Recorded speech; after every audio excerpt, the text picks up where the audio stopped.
तो आप तो आनंद मूर्ति कृष्ण के परमोपासक हैं, इसलिए आपके दर्शन से लोगों को भी आनंद मिलता है। आज आप स्वयं उदास हैं, क्यों? कहां से आ रहे हैं, कहां जा रहे हैं? नारद जी बोले, आपको ही ढूंढ रहा था महाराज। मैं पृथ्वी में आया और सारी पृथ्वी को घूम करके देखा, हरिक्षेत्र, कुरुक्षेत्र, श्वेतबंध, रामेश्वर और सब जगह गया महाराज, मुझे कहीं शांति नहीं मिली, कहीं संतोष नहीं मिला।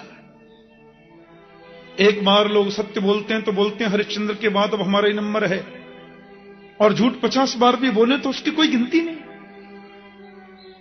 लोगों की प्रवृत्ति बड़ी विचित्र है महाराज। कोई शुभ काम करेंगे तो चाहेंगे कि 10 लोग और सुने कि मैंने ये किया, और बुरा कर्म करेंगे तो चाहेंगे कि पड़ोसी को भी पता न चले। लोगों की वृत्ति हो गई है। आश्रमों में गया, संतों का सम्मान कम हो गया, बुजुर्गों का आदर कम। बड़ी बात बताई नारद ने। लेकिन वृंदावन धाम में जब मैं पहुंचा महाराज, तो मुझसे देखा नहीं गया। माता पृथ्वी आज भक्ति के दुख को देखकर दुखी है। कलकल निरादिनी पावन यमुना के तट पर देवी भक्ति खड़ी थी, हजारों देवियां उनकी सेवा में थीं। उनके पुत्र ज्ञान वैराग्य एकदम सुषुप्तावस्था में पड़े थे, वृद्ध हो चले हैं दोनों। भक्ति ने मुझे अपना पूरा परिचय दिया, अपने दुख का कारण बताया, और मैंने ज्ञान वैराग्य दोनों के बुढ़ापा को दूर करने का सतत प्रयास किया। वेद पाठ किया, वेदांत पाठ किया, गीता पाठ है मुहुर्मुहु, बार बार गीता पाठ भी किया। लेकिन पाठ करूं तब तक तो ज्ञान वैराग्य युवक होते जाएं, पाठ को विराम देती दोनों वृद्ध होकर पड़ जाएं। माता भक्ति बहुत दुखी है। मैंने भक्ति को उनके स्वरूप का अबोध भी कराया। कतो याहूतस्तु भगवान याति नीच ग्रहेष्वपि। हे भक्ति देवी, तुम जिस घर में चली जाती हो, वो तो चाहे कर्मा का घर सही, चाहे रैदास का भक्त सही, चाहे सदना कसाई का घर सही, चाहे सबरी भिलनी का घर सही, जिस घर में तुम चली जाती हो उस घर में तो गोविंद जाते ही हैं। और मुक्ति को प्रभु ने तुम्हारी दासी बनाकर के रख छोड़ा है। माया तो नर्तकी है और तुम तो मालकिन हो देवी। लेकिन भक्ति माता ने कहा, वो सब ठीक है नारद जी, पर माता युवती और वृद्ध हो जाए पुत्र, इससे बड़ा कष्ट मां के लिए और क्या हो सकता है। क्योंकि जिस चीज के ग्राहक कम हो जाते हैं ना, उसको सस्ते में बेचना पड़ता है। प्यार से बोलो जय श्री कृष्ण। ग्राहक जिसके कम, उसको सस्ते में बेचना पड़ेगा। महाराज, मैंने भक्ति माता के सन्मुख ज्ञान वैराग्य दोनों की वृद्धता के निवारण के लिए बहुत प्रयास किया, लेकिन मैं सफल न हो सका। तो आकाशवाणी ने बोल दिया कि तुम चाहते हो तो सत्कर्म करो। अब यही जानने के लिए आपके चरणों में आया हूं कि वो सत्कर्म क्या है, मुझे कौन सा सत्कर्म करना चाहिए, और कौन सत्कर्म वास्तव में सुख की अनुभूति कराएगा। सनत कुमार बड़े मुस्कुराए और एक बड़ी सुंदर बात कही कि सत्कर्म सूचको नूनम ज्ञान यज्ञ स्मृतो बुधई श्रीमद् भागवतालाप सतु गीत शुकादि। जिस सत्कर्म के लिए आपसे कहा गया है भगवान, वो सत्कर्म तो भागवत ज्ञान यज्ञ है। और किसी भी कथा के प्रवचन को ज्ञान यज्ञ का नाम नहीं मिला। यह तो केवल भागवत को ही प्राप्त है। ज्ञान यज्ञ करो। नारद जी बोले, आप मजाक तो नहीं कर रहे? मैंने वेद का पाठ कर लिया, वेदांत पढ़ लिया महाराज, गीता पाठ भी सुना दिया, केवल भागवत से क्या होगा? सनत कुमारों ने सुंदर बात कही कि वेदो पनिषदा सारा जाता भागवती कथा। वेद और उपनिषदों का सार ही भागवत है। बल्कि आप यूं समझें कि वृक्ष का पूरा सार फल में होता है। वैसे तो पूरा वृक्ष ही रसमय है, पर हम ये सोचने लगे कि आम के वृक्ष में से जब फल निकलता है तो फल की प्रतीक्षा क्यों की जाए, डाली तोड़ के ही खाना शुरू कर दो ना। डाली तोड़ करके खाओगे तो दांत ही निकल जाएंगे, मुख तो मीठा नहीं हो सकता। लेकिन प्रतीक्षा करेंगे तो पृथक भूता फलाकृति, संपूर्ण वृक्ष का जो सार है वो फल की आकृति के रूप में प्रकट होता है। तो भगवान वेद हैं, कल्प वृक्ष, और फल की आकृति में उसका रस है श्रीमद् भागवत। इसलिए इसमें वेद की निंदा नहीं है ऋषिवर। हम तो ये बताना चाहते हैं कि संपूर्ण वेद और वेदांत का जो सार है वही श्रीमद् भागवत है। बिना वेद के भागवत नहीं है, लेकिन वेद का सार ही भागवत है। नारद जी बोले वो तो ठीक है महाराज, लेकिन आप भी फक्कड़ और मैं भी फक्कड़। बोलो जय श्री कृष्ण। क्यों? अरे महाराज, अब आप भी ठहरे महात्मा और मैं भी ठहरा महात्मा, पहले तो ये कथा कराई कहां जाए। दूसरी बात ये मैं चाहता हूं कि आपके श्रीमुख से हो जाए। अब कैसे पंडाल बने, कैसे क्या व्यवस्था हो। भक्ति माता वृंदावन में, आपको वृंदावन चलना होगा। सनत कुमार उनका देखो, भक्ति माता से प्रार्थना करो कि थोड़ा वो आगे आए, थोड़ा हम नीचे उतरें, बीच में मिल जाए। बोलो जय श्री कृष्ण।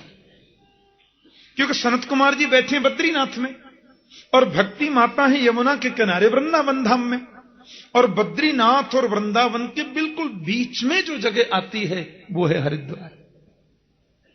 हरिद्वार से बिल्कुल उतना ही आगे बद्रीनाथ है और उतना ही पीछे वृंदावन धाम है। तो हरिद्वार के पास में गंगा तट पर एक आनंद नाम का तट है। और देखो नारद जी, बात यह है कि वहां बहुत विशाल बट वृक्ष है, और बट वृक्ष की छाया इतनी दूर दूर तक जाती है कि वहां बिछायत की जरूरत नहीं, उसकी छाया में संत बैठ जाएंगे कथा सुनने। और बट वृक्ष के नीचे जो चबूतरा है वहां बन जाएगी व्यास गद्दी। और क्योंकि वृक्ष के नीचे बालुका रहती है ठंडी, इसलिए फर्श की भी जरूरत नहीं। भक्ति माता को आमंत्रित करो। भक्ति माता को आमंत्रण भेजा, व्यास गद्दी लगी और सनत कुमार जी वहां पर विराजित हो गए। अब तो पता चला कि सनत कुमार कथा कर रहे हैं। बड़े बड़े संत महात्मा, बड़े बड़े अमलात्मा ज्ञानी, बड़े बड़े योगी जन पधारे। बल्कि लिखा है कि 4 वेद, 6 शास्त्र, समस्त इतिहास पुराण, वेद की ऋचाएं, मूर्तिमान संत बनकर वहां कथा सुनने आई। भागवत की कथा को तो शास्त्र भी सुनते हैं। पशु पक्षी जीव जंतु, स्थावर जंगम, अंडज उद्भिज, स्वेदज जरायुज, सब आए मान सुन ले। ऐसा रस प्रवाह बह रहा है। 3 आसन बिछाए नारद ने, ज्ञान के लिए, वैराग्य और भक्ति माता के लिए। मुख्य यजमान बनकर सन्मुख नारद विराजे। सनत कुमार जैसा महान तपस्वी, ब्रह्मा जी के मानस पुत्र व्यास मंच पर हैं। भागवत की महिमा का गान किया। काशी वास करने से, गंगा स्नान करने से, जीवन पर्यंत तीर्थों में रहने से जो फल प्राप्त होता है वह फल अनायासेन तत्सर्वम सप्ताह श्रवणे लभेत। भागवत श्रवण से प्राप्त हो जाता है। बहुत महिमा बताई भागवत जी की। नारद जी ने कहा मुझे कुछ अनुमति है महाराज। हाँ, आजकल हम शहरों में जो कथाएं होती हैं तो दिन में कथा करने के बाद मैं रात्रि में 1.5-2 घंटे लोगों को प्रश्नोत्तर के लिए देने लगा हूं, क्योंकि लोगों की कामना रहती है दिन में जो हमने सुना उसमें कोई जिज्ञासा किसी की रहती है तो पूछ सकते हैं। ये परंपरा रही है शास्त्रों की। भागवत में कोई बात समझ में न आवे आप तुरंत नोट करिए और समय रहते किसी के माध्यम से व्यास मंच तक उसे पहुंचाइए तो व्यास मंच से उसका समाधान होगा। नारद जी ने कहा कुछ पूछने की अनुमति है? सनत कुमार बोले हाँ हाँ कहिए। भक्ति माता अलक्षित रूप से बैठी हैं, ज्ञान वैराग्य के निमित्त कथा हो रही है। कोई ज्ञानी भागवत को सुनकर के मुक्ति पाले आश्चर्य नहीं है। किसी पापी को भागवत सुनने से जीवन में परिवर्तन आता है? कोई भक्त भागवत को सुनकर के गोविंद को पाले आश्चर्य नहीं है।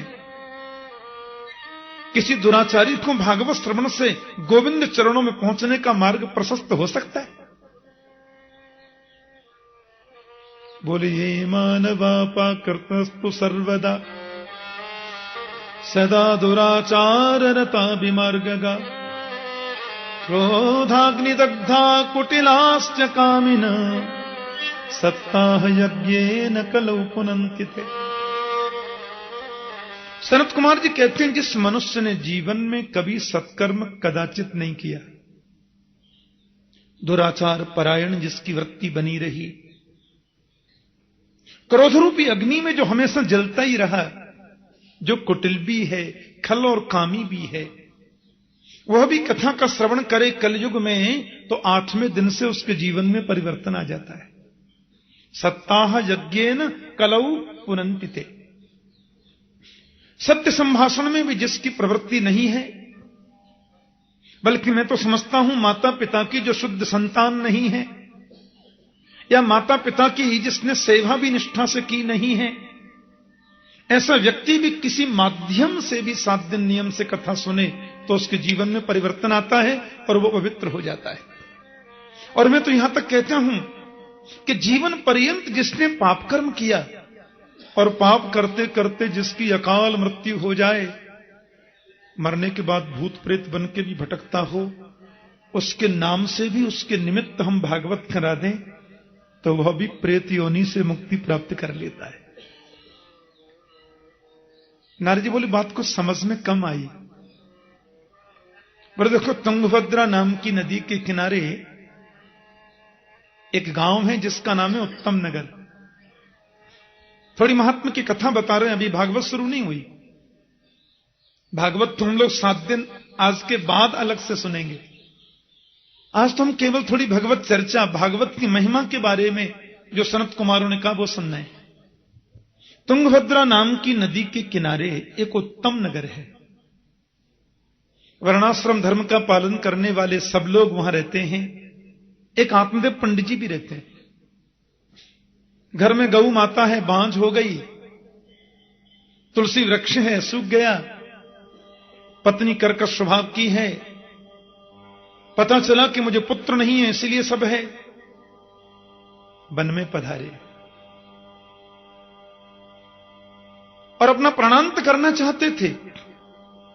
किसी संत ने उनको फल दिया, मैं संक्षिप्त कह रहा हूं, और वो फल लाकर के अपनी पत्नी को दिया। पत्नी ने कहा, अब देखो जिसके यहां सब कुछ है वहां खाने वाला नहीं है, और जहां भोजन की व्यवस्था नहीं है वहां खाने वालों की लाइन लगी है। उसने अपनी बहन को बहुत द्रव्य देकर उसका इस बार होने वाला पुत्र लेने का वचन ले लिया, और दोनों ने मिलकर के फल गऊ माता को खिला दिया। बहन के पुत्र को लेकर के उसका नाम रखा धंधुकारी, और गाय को जो फल खिलाया था संत का प्रसाद, उससे जो पुत्र हुआ उसका नाम हुआ गोकर्ण जी महाराज।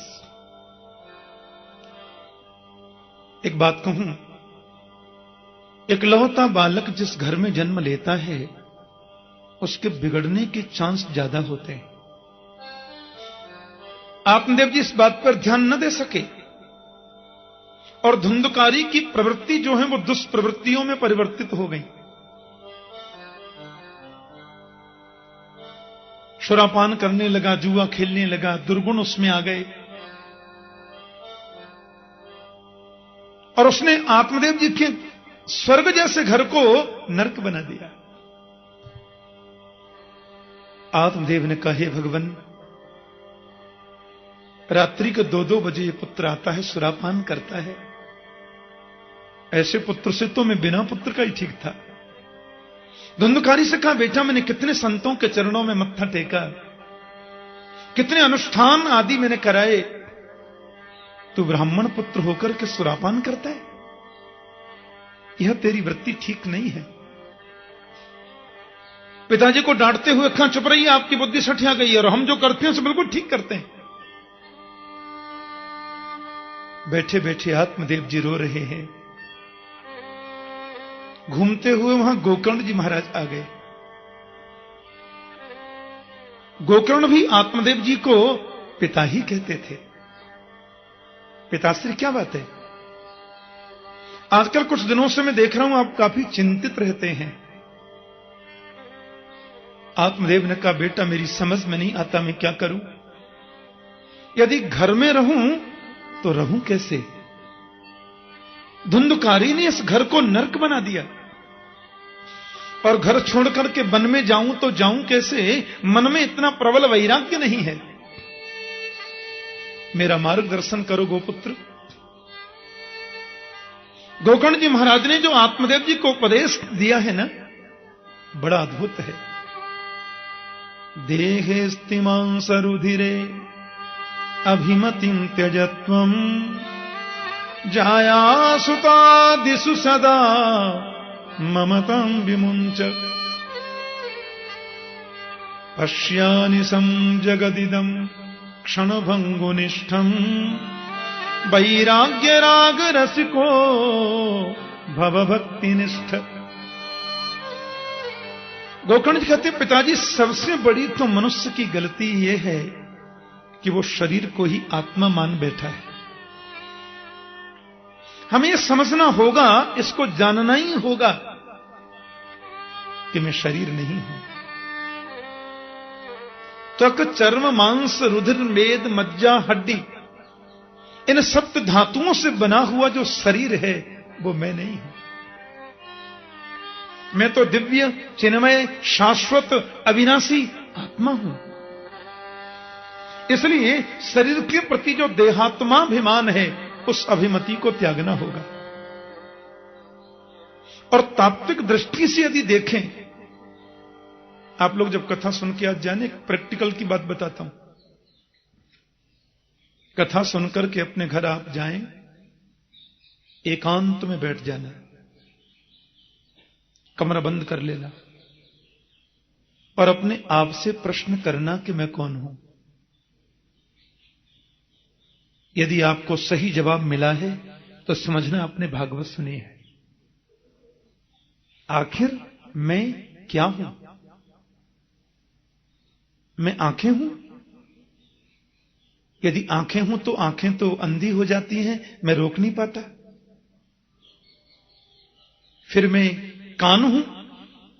यदि कान हूं तो कान बहरे हो जाते हैं, मैं रोक नहीं पाता। मैं यदि नासिका हूं तो कभी एक सज्जन मेरे से बोले, ठाकुर जी दुर्गंध आ रही है क्या? मैंने कहा जट उसने भी नाक बंद कर ली। मैंने कहा तुमने क्यों बंद करी? बोले आपने कर ली ना, इसलिए कर ली। मैंने कहा क्यों? बोले आजकल मुझे न सुगंधी आती है न दुर्गंध आती है, पता नहीं क्या हो गया। मैंने कहा जब आती नहीं तो नाक बंद क्यों करते हो? बोले इसलिए कर रहा हूं कि कोई ये ना सोचे कि दुर्गंध में भी नाक बंद नहीं करता। मेरी नाक तो परमहंस हो गई है। कभी कभी नाक भी काम करना बंद कर देती है, कभी कभी कान भी सुनना बंद कर देते हैं, लोग मशीन लगाए फिरते हैं। तो ये कंफर्म हो गया कि मैं न नाक हूं न कान हूं। तो फिर मैं क्या हूं? ओहो, मैं शरीर हूं। यदि शरीर में हूं तो कम से कम इसको मरने तो नहीं देना चाहिए। यह शरीर मर जाता है। कितना ही बादाम रोगन की मालिश करा लो, कितना ही शिलाजीत और च्यवन प्राश और स्वर्ण भस्मी और जन कौन कौन सी भस्मी खाओ, शरीर तो फिर भी मर जाता है। अच्छा, कभी कभी ये पूछना अपने आप से कि जन्म से पहले मैं कहां था और मरने के बाद मैं कहां चला जाता हूं? ये जितना भी दुनिया का चक्कर है वो जन्म के बाद और मरने के पहले ही क्यों है? जन्म से पहले कोई चक्कर नहीं और मरने के बाद कोई चक्कर नहीं। अच्छा, जन्म और मृत्यु की बात छोड़ो, इसमें तो थोड़ा लंबा डिस्टेंस है। मैं तो आपसे यह कह रहा हूं, आप ये सोचो कि रात में हम सोते हैं तो कहां चले जाते हैं। एक आदमी आया और आकर के बोला, ठाकुर जी आज तो भगवान ने मुझे बचाया। मैंने कहा क्या हुआ? बोले मेरे ऊपर पंखा गिर गया। अरे मैंने कहा तुमने गिरने क्यों दिया? मैं तो सो रहा था ना महाराज, मेरे को नहीं मालूम। वो तो तब पता चला जब वो गिर गया। तो अपने आप से पूछो कि रात में हम सोते हैं तो कहां चले जाते हैं? दिन में सांप दिख जाए तो 104 डिग्री बुखार आता है, और रात में सो रहे थे ऊपर होकर सांप निकल गया, हमको मालूम ही नहीं। ये जितना दुनिया का चक्कर है वो जागने के बाद और सोने के पहले ही क्यों है? सोने के बाद कोई चक्कर नहीं और जगने से पहले कोई चक्कर नहीं। आखिर में क्या हूं? पत्नी मेरी है तो साथ तो कभी जाती नहीं, शादी से पहले मालूम नहीं कौन थी। माता पिता मेरे हैं तो मरने के बाद कभी ट्रंक कॉल आता है, कभी फोन आता है, बेटा हम सुखी हैं कि दुखी हैं, कोई सूचना आती है? ये सब क्या है? ये ऑफिस, ये फैक्ट्री, ये मकान, ये दुकान, ये पत्नी, ये बच्चे, ये परिवार। और मैं 45 मिनट तक अपने आप से प्रश्न करो, अंतर हृदय से एक आवाज निकलेगी, चल रे हंसा अमर लोक को, यहां कोई नहीं तेरा है। जग वालों का हुआ सवेरा, अपना हुआ अंधेरा है। धर्मम भजस्व सततम त्यजलोक धर्मान, सेवस्व साधु पुरुषान जहि काम तृष्णान। धर्म की दो बातें हैं, एक लौकिक धर्म, एक भागवत धर्म। 8 घंटे दुकान पर बैठकर के धनार्जन करना एक धर्म है। धन कमाकर के पत्नी को, बच्चों को समर्पित करना, उनकी सुरक्षा और उनके कार्यों में व्यस्त होकर के व्यय करना, यह भी एक धर्म है। समाज में अच्छी प्रतिष्ठा प्राप्त करने के लिए सुंदर मकान बनाकर प्रतिष्ठा में रहना भी एक धर्म है, लेकिन यह लौकिक धर्म है। और सब प्रकार से मन को हटाकर के गोविंद के चरणों में मन को लगा देना, यह भागवत धर्म है। तस्मात् केनाप्युपायेन मनः कृष्णे निवेशयेत, किसी भी उपाय से मन गोविंद के चरणों में लग जाए, यही तो इसका मतलब है। अन्यस्य दोष गुण चिंतन मासु मुक्त्वा। आप कहते हैं कि वन में जाऊं तो कैसे, मन में वैराग्य नहीं है, और घर में रहूं तो कैसे, घर को नरक बना दिया। वन में जाने से होगा भी क्या? वन में जाने से भगवान मिलते होते तो शेर का तो जन्म ही वन में होता है। वन में जाने से गोविंद की प्राप्ति हो गई होती तो गीदड़ तो जन्म ही वन में लेता है। मनः एव मनुष्याणाम कारणं बंध मोक्षयो, बद्धं तु विषयासक्तं मुक्तम निर्विषयम मनः। ये मन ही बंधन और मुक्ति का कारण होता है। मन विषयों के प्रति आसक्त है तो हम बंधे हुए हैं, और मन विषयों से अनासक्त हो गया तो हमारी मुक्ति है। कबीर जी कहते हैं, मन के मारे बन गए बन तज वस्ती माहे, कह कबीर मन लालची ये कहूं ठहरत ना है। मन के हारे हार है, मन के जीते जीत, मन ही मिलावत राम सो मन ही करत फजीत। यह तो गति है अटपटी झटपट लखहि न कोई, जब मन की खटपट मिटही तो चटपट दर्शन होए। जिस दिन मन की विकृति सत्कृति में परिवर्तित हो जाएगी, उसी दिन गोविंद मिल जाएगा। इसलिए मन को एकाग्र करें और घर को ही वन बनाएं। और मुझे ऐसा लगता है पिताश्री, मन को आप गोविंद में नहीं भी लगा पाते हैं तो तन से ही उनकी सेवा करें। आप तन से गोविंद की सेवा करेंगे तो गोविंद के सेवा का यह परिणाम है कि मन को वो स्वयं आकृष्ट कर लेगा, मन को वो स्वयं खींच लेगा और मन की विकृति को मिटाएगा। करसती जीवानाम चित्तमिति कृष्ण, अपनी प्रिया माधुरी, सरस माधुरी, ललित माधुरी, रूप माधुरी के माध्यम से जीव के हृदय को जो अपनी ओर आकृष्ट कर ले, उसी का नाम तो कृष्ण है। आत्मदेव जी वन को चले गए। धुंधकारी मां को मारने लगा तो मां कुआं में गिर गई और वो गोकर्ण जी तीर्थ यात्रा में चले गए। वेश्याओं को लाके घर में रख लिया। वेश्याओं ने एक दिन धुंधकारी को मार दिया, जमीन में गाड़ दिया, धन संपत्ति लेके चली गई। तो प्रेत बनकर के धुंधकारी भटक रहा है। और गोकर्ण जी महाराज को जब ये पता चला कि आत्मदेव जी का पुत्र धुंधकारी इसी महल में प्रेत बन के पड़ा है, भगवान भुवन भास्कर सूर्य के चरणों में प्रणाम किया। इमद भागवतान मुक्ति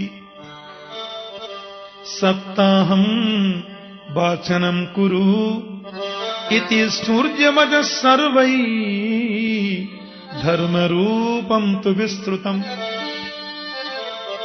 भागवत की कथा का आयोजन करो। बड़ा सुंदर सुरम्य बगीचा था, बांस के वृक्ष खड़े थे। गोकर्ण जी महाराज गौपुत्र हैं, विप्र रूप हैं, व्यास गद्दी पर विराजे, ब्राह्मण पाठ में बिठाए और स्वयं वाचन करने लगे। एक आसन बिछाया धुंधकारी के लिए, जहां कहीं भी आप हैं आकर के बैठो, कथा हम आपके लिए कर रहे हैं। और कथा आती है कि धुंधकारी आकर बैठा तो वायु उसको उड़ा देती है। तो व्यास गद्दी की बगल में दाहिनी तरफ एक सप्त ग्रंथि का बांस खड़ा था, उसमें धुंधकारी आके बैठा, ऐसा लिखा है। और एक एक दिन की कथा के श्रवण से बांस की ग्रंथियां फटती जाती हैं। और 7 दिन की कथा पूर्ण होते ही 7 ग्रंथियां फट गई। उसमें बैठा हुआ प्रेतात्मा धुंधकारी देवरूप बन गया। भाई जी, आपने बहुत बड़ी कृपा की, भागवतामृत पान कराया, मेरा जीवन धन्य हो गया। देखिए, भगवान के धाम से विमान आए और मैं तो बैकुंठ जा रहा। जैसे ही वो विमान की ओर बढ़े, गोकर्ण जी ने भगवत पार्षदों से प्रश्न किया, ऐसा लिखा है। बोले साहब ये क्या हो रहा है?